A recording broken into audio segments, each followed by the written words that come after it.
Hello everyone. आज बहुत सहज उपाय चिकेन बिरयानी बनाएगा। प्रथमे कड़ाई गरम करेंगे, ताते तेल देवे। तेल गरम हो गले पियाज को स्लाइस कर काटी पूर्वर ताकू पकईकि बहुत भल भाजबे। कंटिन्यूअसली गोलाउे से गोल्डन ब्राउन हो गले ताकू सब बाहर करदे।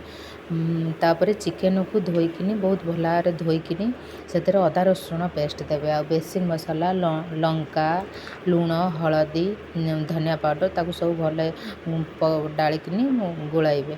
पूर्वर काटी भाजी पियाज को पकेबे, दही पकेबे, धनिया आ पुदीना पत्र पकेबे। मो पाखे नथिला सेतिपाई मु पकेनी। पकईकिनी ताकू बहुत भल गोलैकिनी अध घंटा पर्यंत मैरिनेट कर रखिथे। आ भात बिरयानी पाई जो चाउल करेंगे भात करेंगे से भात को 80% कुक करेंगे। आ से सब गरम मसला डाल देवे आ टिके लुण भी पकईथे।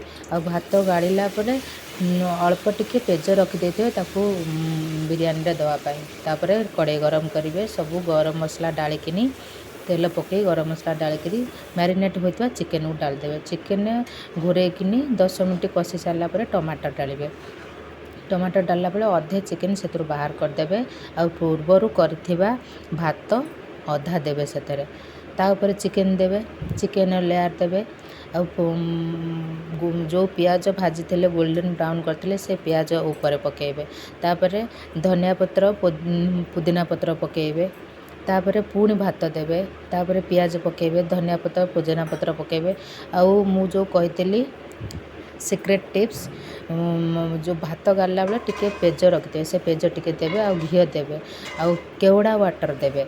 मो पाखे जहाँ थिला मु सेमती करछि। तापर बहुत सीम पूरा सीम रे रखिदे। 15 मिनट करेंगे।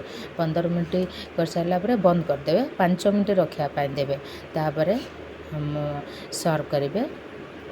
चिकेन बिरयानी प्रस्तुत। आहीपरी घरे बनातु बहुत सहज उपाय जहाँ को रोसई न आसे से भी बहुत भल।